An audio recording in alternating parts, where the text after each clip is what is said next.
Hello friend, welcome back to my video. आज हम लोग केमिस्ट्री के सदाबहार 30 प्रश्नों करने वाले हैं। ये आपके आने वाले exam SSC, ALP, group D, NTPC and technician सभी के लिए काफ़ी ज़्यादा इंपॉर्टेंट है। ठीक है, ये प्रश्न जो है केमिस्ट्री सेक्शन से है और ये मस्ट वॉच वीडियो आपके लिए होने वाला है। ठीक है, तो चलिए वीडियो में शुरू करते हैं। पहला प्रश्न है, चाकू से काटी जा सकने वाली धातु कौन सी है? तो चाकू से जो धातु को काट सकते हैं उसका नाम है सोडियम। ठीक है, साथ में याद रखिएगा पोटेशियम जो है इसे भी हम लोग चाकू से काट सकते हैं। ठीक है, पोटेशियम और भी है एक लिथियम। ठीक है, लिथियम को भी हम चाकू से काट सकते हैं। तो सोडियम, पोटेशियम, लिथियम, जिसमें सबसे अधिक अभिक्रियाशील धातु भी सोडियम ही है और इसके चाकू से भी काट सकते हैं। ऑप्शन नंबर सी सही होगा। आगे बढ़ते हैं। अगला सवाल है, साधारण नमक है तो साधारण नमक जो है वह सोडियम क्लोराइड। इसका फार्मूला की बात की जाएगी तो फार्मूला होता है NaCl। ठीक है, आगे बढ़ते हैं। अगला सवाल है, डबल रोटी बनाने के लिए प्रयुक्त किए जाने वाले बेकिंग पाउडर का नाम, बेकिंग पाउडर क्या होता है? बेकिंग पाउडर यानी खाने वाला सोडा, ये होता है सोडियम बाइकार्बोनेट। ठीक है, Na2CO3। आगे बढ़ते हैं। अगला सवाल है, निम्न लवणों में से सागरीय जल की लवणता में किसका अधिकतम योगदान है? याद रखिएगा, सागरीय जल की जो लवणता होती है उसमें सर्वाधिक योगदान होता है कैल्शियम क्लोराइड का। याद रखिएगा, ऑप्शन नंबर सी सही होगा। आपको लगता है कि उसमें सोडियम क्लोराइड का होगा, पर सोडियम क्लोराइड नहीं होता है, उसमें सबसे अधिक मात्रा में कैल्शियम क्लोराइड पाया जाता है। ऑप्शन नंबर सी सही होगा। आगे बढ़ते हैं। अगला सवाल है, फोटोग्राफी में अस्थायीकर के रूप में प्रयुक्त होने वाला रसायन कौन सा है? तो याद रखिएगा, फोटोग्राफी में जो अस्थायीकर के रूप में प्रयुक्त होने वाला रसायन है यह है sodium thiosulphate. Option number B सही होगा। आगे बढ़ते हैं। अगला सवाल है, कौन सी धातु अपने ही ऑक्साइड से रक्षित होती है? देखिए, कौन सी धातु ऐसी है जो ऑक्साइड बनाती है, ठीक है, और उससे अपने आप का बचाव करती है? तो ये धातु है एल्यूमिनियम। एल्यूमिनियम अपने ऊपर ऑक्साइड बनाती है जिससे वो अपने आप का बचाव करती है। लोहा अपने ऊपर भी ऑक्साइड बनाता है पर उससे वो खत्म हो जाता है, उसको धीरे धीरे खत्म कर देता है, जिसको हम लोग जंग कहते हैं। ठीक है, फेरस ऑक्साइड Fe2O3। याद रखिएगा, जंग का फॉर्मूला क्या होता है? Fe2O3। ठीक है, वैसे एल्यूमिनियम भी अपने ऊपर ऑक्साइड का एक परत बनाता है जिससे वो अपने आप का बचाव करता है। ओके, आगे बढ़ते हैं। अगला सवाल है, रॉकेट को चलाने में प्रयुक्त ईंधन कहलाते हैं? तो रॉकेट को चलाने में जो प्रयुक्त ईंधन होता है ये होता है प्रणोदक। ठीक है, ऑप्शन नंबर बी होता है, प्रणोदक कहा जाता है ईंधन को। आगे बढ़ते हैं। अगला सवाल है, निम्नलिखित में से कौन सा ईंधन न्यूनतम पर्यावरणीय प्रदूषण उत्पन्न करता है? ठीक है, तो याद रखिएगा, न्यूनतम पर्यावरणीय प्रदूषण की बात हो रही है तो ये उत्पन्न करता है हाइड्रोजन। Option number C. आगे बढ़ते हैं। अगला सवाल है, गैस एजेंसियों द्वारा सिलेंडर में भर कर दी जाने वाली कुकिंग गैस है? देखिए, जो गैस एजेंसी हमको भर कर देती है सिलेंडर में, वो कुकिंग गैस जो होता है वो लिक्विड फॉर्म में होता है। ऑप्शन नंबर सी होगा सही जवाब। आगे बढ़ते हैं। अगला सवाल है, धातु की प्रकृति कैसी होती है? याद रखिएगा, धातु की जो प्रकृति होती है ये होती है विद्युत धनात्मक। ठीक है, और अधातु की बात की जाएगी तो विद्युत ऋणात्मक होती है वो। आगे बढ़ते हैं। अगला सवाल है, इनमें से कौन ठोस नहीं है? तो सही जवाब होगा पारद। पारद जिसे हम लोग पारा भी कहते हैं। ठीक है, मरकरी, याद रखिएगा, ये जो है ठोस फॉर्म में नहीं होती, लिक्विड फॉर्म में होती है। आगे बढ़ते हैं। अगला सवाल है, एल्युमिनियम का मुख्य अयस्क कौन सा है? याद रखिए, एल्युमिनियम का मुख्य अयस्क है बॉक्साइड। बॉक्साइड जो है एल्युमिनियम का एक फेमस अयस्क है, इसी के चलते एल्युमिनियम जो है इतना सस्ता मिलता है हमें। ऑप्शन नंबर बी सही होगा। आगे बढ़ते हैं। अगला सवाल है, निम्नलिखित में से कौन सी मिश्र धातु नहीं है? नहीं की बात हो रही है तो याद रखिएगा, मिश्र धातु नहीं है तो ये है तांबा।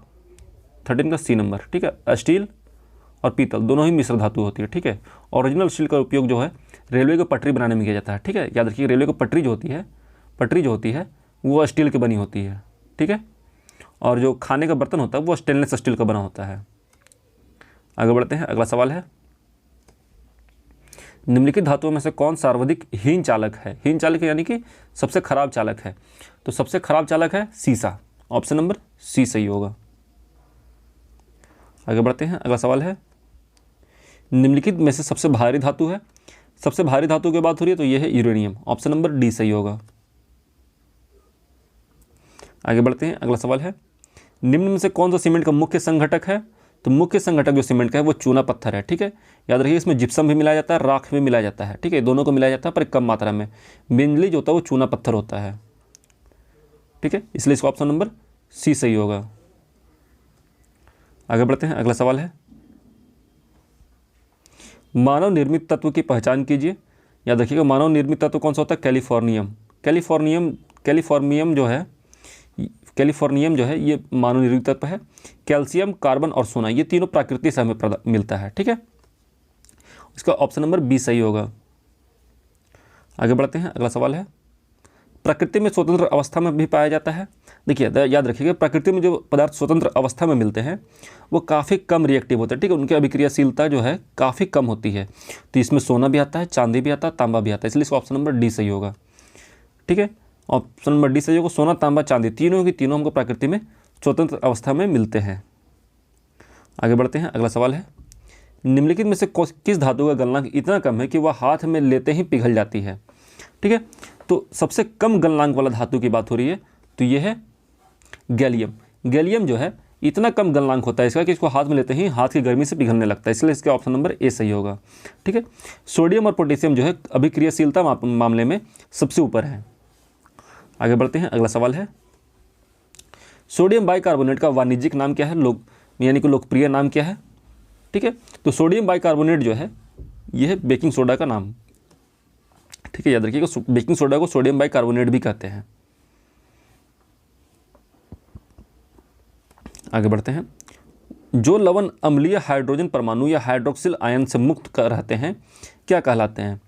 तो वैसे लवण जिसमें अम्लीय हाइड्रोजन परमाणु या हाइड्रोक्सिल आयन नहीं रहेगा उसको हम लोग कहेंगे सामान्य लवण। ऑप्शन नंबर ए सही होगा।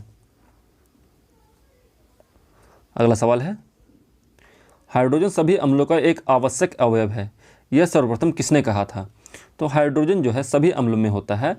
ये जो पहचान करने वाले पहले वैज्ञानिक थे, ठीक है, ये पहचान करने वाले पहले वैज्ञानिक जो थे वो थे डेवी। ऑप्शन नंबर सी सही होगा। आगे बढ़ते हैं, अगला सवाल है, भस्मों का स्वाद कैसा होता है? याद रखिएगा, जो भस्म का स्वाद होता है वो होता है खट्टा। ठीक है, ऑप्शन नंबर सी। आगे बढ़ते हैं, अगला सवाल है, नीरे लिटमस पत्र को लाल कर देता है, तो नीरा को लाल करेगा अम्ल। ऑप्शन नंबर सी होगा। आगे बढ़ते हैं, अगला सवाल है, आधुनिक आवर्त नियम के प्रवर्तक कौन है? तो याद रखिए, आधुनिक आवर्त जो सारणी है, आधुनिक आवर्त नियम जो है ये बनाया गया मोसले के द्वारा। ठीक है, याद रखिएगा, इस चीज़ को बहुत लोग कंफ्यूज होकर मेंडली मारते हैं, जो कि एकदम सरासर गलत है। मोसले ही सही होगा, ऑप्शन नंबर ए सही होगा। ठीक है, ये मोसले के द्वारा जो आवर्त सारणी बनाया गया था ये परमाणु संख्या पर आधारित था। याद रखिएगा, परमाणु संख्या पे। ठीक है, परमाणु संख्या पर आधारित था। आगे बढ़ते हैं, अगला सवाल है, सबसे अधिक विद्युत ऋणात्मक तत्व है? तो सबसे अधिक विद्युत ऋणात्मक तत्व है यह है फ्लोरीन। फ्लोरीन जो है काफ़ी मात्रा में विद्युत ऋणात्मक होता है, याद रखना है आपको। ऑप्शन नंबर डी सही होगा। आगे बढ़ते हैं, अगला सवाल है, पृथ्वी पर सबसे अधिक मात्रा में पाया जाने वाला धातु तत्व है? तो पृथ्वी पर सबसे अधिक मात्रा में जो पाया जाने वाला धातु तत्व है यह है ऑक्सीजन। ठीक है, ऑप्शन नंबर सी। ऑक्सीजन जो है पृथ्वी पर सबसे अधिक मात्रा में मिलता है। ठीक है, जमीन के अंदर भी, क्योंकि जो मिट्टी होती है, मिट्टी का फार्मूला होता है SiO2। ठीक है, इसमें ऑक्सीजन का 2 मॉलिक्यूल होता है जो कि हर जगह पे अवेलेबल होता है। आगे बढ़ते हैं, अगला सवाल है, प्रत्येक आवर्त सारणी का अंतिम सदस्य होता है? याद रखिए, प्रत्येक आवर्त सारणी का आवर्त का अंतिम सदस्य जो है, प्रत्येक आवर्त सारणी नहीं है, आवर्त होता है, आवर्त का अंतिम सदस्य जो है ये होता है एक निष्क्रिय गैस। ठीक है, इस साइड से चला जाता है आवर्त में, ऐसे ऐसे चला जाता है। तो इस आवर्त में जब हम लोग आखिरी में पहुंचते हैं तो आखिरी जो लाइन होता है इसमें इनर्ट गैस होते हैं। ठीक है, अक्रिय गैस होते हैं। तो इसमें किसी भी आवर्त के आखिरी में जाएंगे तो यहाँ पर हमें एक निष्क्रिय गैस मिलता है। ठीक है, इसलिए इसका ऑप्शन नंबर सी सही होगा। आगे बढ़ते हैं, अगला सवाल है, प्रत्येक आवर्त का प्रथम सदस्य होता है?